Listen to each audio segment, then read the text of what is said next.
So, it's been a while since I did a video, but I just got some microphones and stuff, so hopefully see how it goes. Go from there. But some new stuff has been happening recently. So, I knew, well, my business is going up with the whole camping retreat thing, trying to get that going. Just had the website up and running yesterday. So, little things I have to tweak on to make sure it's more fluid, but so far so good. Um, that and the biggest thing is, well, I found out September of last year, so 2024, from my older brother that my dad was basically beaten when he was younger on a daily basis, or often I should say. Um, he found out from our uncle, my dad's brother.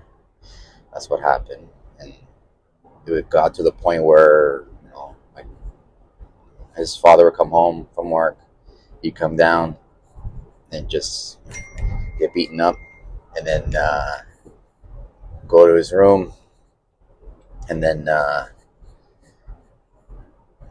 next day repeat. To the point where when my parents left Spain to go to Canada to find a better life, my dad, whatever time frame went by, my dad went back to Spain, met with his dad, and they went to a bar with my uncles, so my mom's brothers, and his dad would come into the bar, and like clockwork, his dad would just start beating him. Uncles had to split him up, all that stuff, and that's his state of mind, I guess, growing up as a kid, right? So here he is as a man, and he's just so used to that habit, and it's just like, okay. The day before that, I was waiting for him to die so I can literally get 4 days off of work. And on those 4 days, I was gonna basically take my kids out, just me and the kids, kind of you know, just be with them, things like that. After hearing that, I started getting a lot more empathy for him. Now it's kind of like, okay, I get it. Why did he leave? I don't know. He left when I was about 8 years old-ish, give or take, 7, 8. But why did he leave? Did he leave because he didn't want to do that to us? I don't know. So, for whatever reason, I got a message from the universe.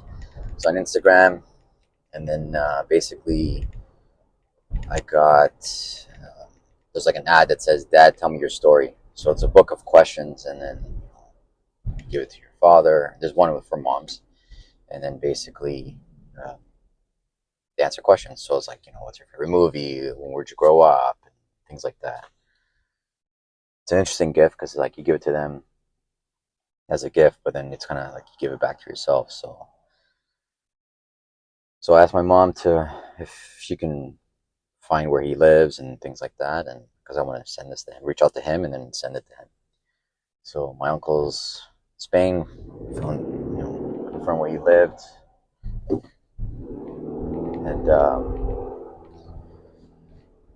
basically got his contact, got in touch with him, and now I spoke to him, and now he's basically I sent him the book. I told him why I'm sending him the book. I left a letter in the book to basically say, I don't want no BS, just answer the questions. About he got the book. He says he'll send it off when he's done. I got the book about 3 weeks ago, give or take. He barely wrote in it. maybe 5 minutes worth of reading, give or take. But he also left a letter saying he couldn't answer a lot of these questions. It was too much for him. Okay.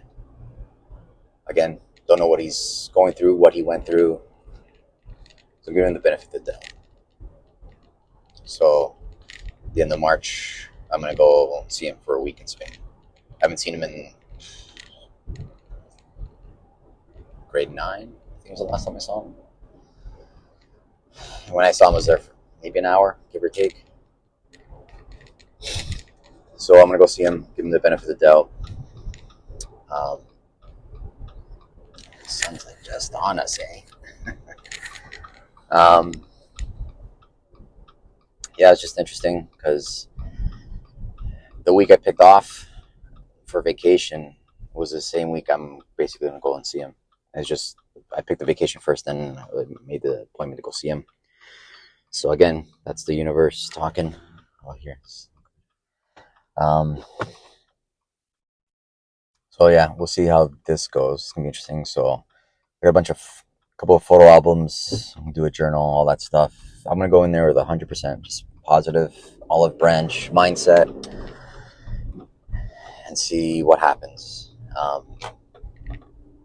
I don't feel anything. I don't know. I feel like I'm gonna go meet a stranger.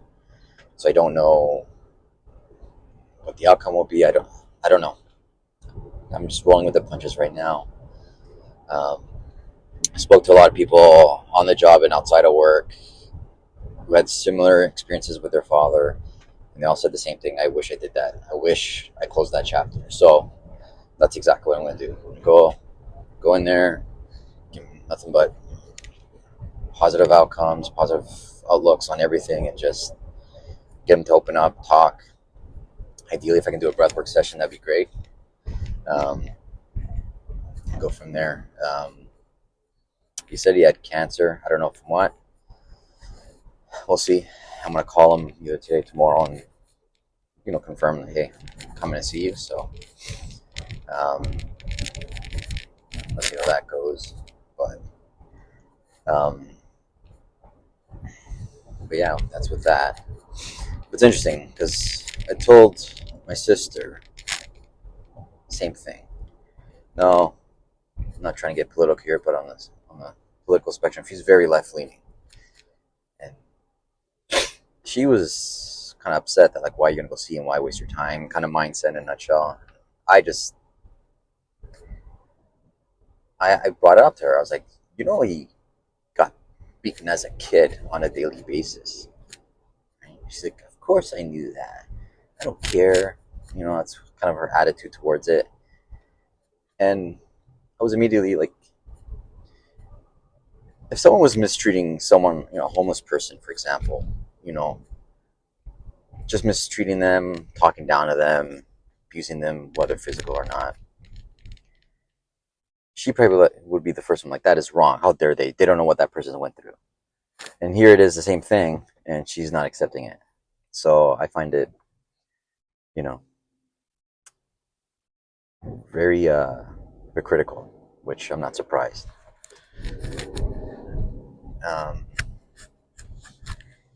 So that was a bit frustrating. So me and my sister, we don't see a lot of eye to eye here. So, I mean, we never have. Growing up, I looked up to her. We hardly got to spend time with each other because, she's about 12 years older than me. And basically, she was out working, school, things like that. It's really bad.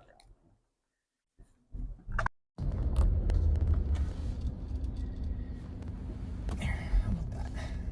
So she was always out, either school, work, living her life, which I'm not taking away from her. She very well should have, right? There's nothing wrong with that. She is the lover, of course, right? She's my sister, right? But we see each other 2-3 times a year. She messages me about the 5 times a year, right? And then she wonders why we don't have a relationship. So it's like, what do you want me to do? Right? Like, yeah, we're siblings by blood, but I don't feel like it. Right? I mean, I'm closer with some of my friends than I am with her. Right? She's very under the impression that I'm suffering from PTSD and stuff like that. I don't think I am. I'm suffering from PTSD. And what I think of why I think that way is because people basically, my friends ask or tell me that they've had their friends say, hey, how's your friend who came back from Afghanistan? He's like the same guy before he left. So I take that as, I'm still the same. Okay? Now, PTSD doesn't have to do with the military, could have been, growing up as a kid, things like that. Again, I know.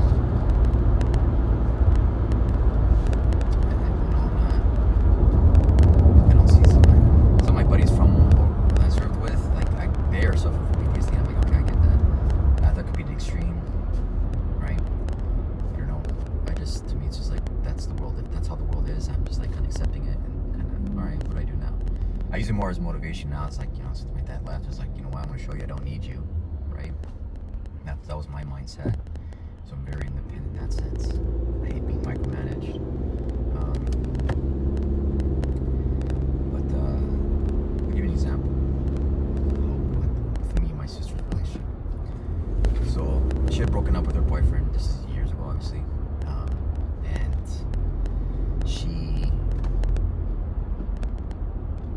I was listening to Linkin Park. She ended up moving back into our house, our old townhouse, and then I'm playing Linkin Park, and she's like, "Oh, what's that nonsense music you're playing? Blah blah blah." I was just like, "What's with the lip, right? Just tell me to turn it down, right?" Anyways, this is when we had music videos and much music, all that stuff. They still do, I don't know. But then she started. I think their second album she started listening to. She started like, I'm just like, oh my god, you got me into Linkin Park. Okay, it's a good band. Then one day, she meets her new boyfriend, now husband. And she's like, she comes up to me. This is about maybe a year or two-ish later. She's like, guess what? I'm like, what? She's like, I got tickets to Linkin Park. Oh, awesome. She's like, guess who I'm taking? I was like, in my head, I'm like, oh, I'm the person that got you into it. She's like, I'm taking my boyfriend. I'm like, oh, okay. Now it's done. And, of course, I'm like, oh, what the F, right? But I'm glad the fact that, okay, she's out, she's moving on with her life, she's enjoying. But that's the relationship I mean. We don't have that much of a relationship. We're siblings, that's it. But I mean, I think the average person will be like, oh, this person got me into it, I'm going to surprise them. And then take them, thank you so much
has a hill they want to die on, or they would die on, I should say.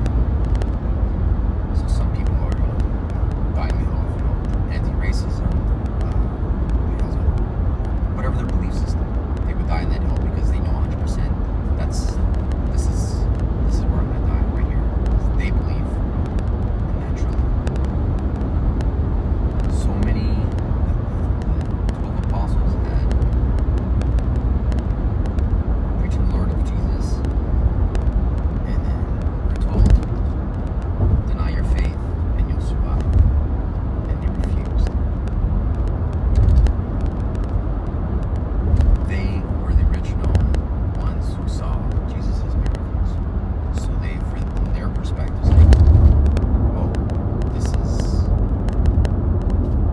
there's no way I can deny this. Because I saw for myself that this person is the chosen one, right? The Messiah, right? They were more than willing to die for him. And even one of the apostles basically said they were going to crucify him, just like Jesus. You need to look at it as, I don't have that. I'm not his equal. I do not want to die like my Lord and Savior. And they crucified him upside down. The Romans did. To have that belief where it's like, I won't say they're like looking forward to dying, but to have that thought of, yeah, there's no way. You can't deny me. You can't deny or make me deny Jesus Christ, because I saw what he did and I know what he's about. To have that mindset, to me, was just like, okay, if they're willing to die for it, so am I. So Christianity is the biggest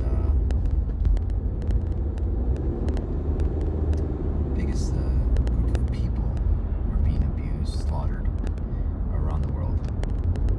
And like I just saw a small short film on the 21 Christians who died in Libya.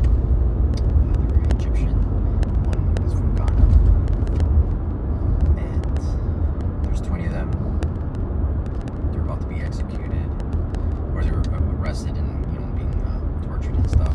And one was from Ghana, and basically he was told, yeah, you can leave. He's like, no, their God is my God, and he put him with them. And they were being tortured, abused, and then they were beheaded. All 21. At any point they were told, you can deny your religion and you're free to go. And they said no. To have that, I'm getting chills just thinking that. Now I get it.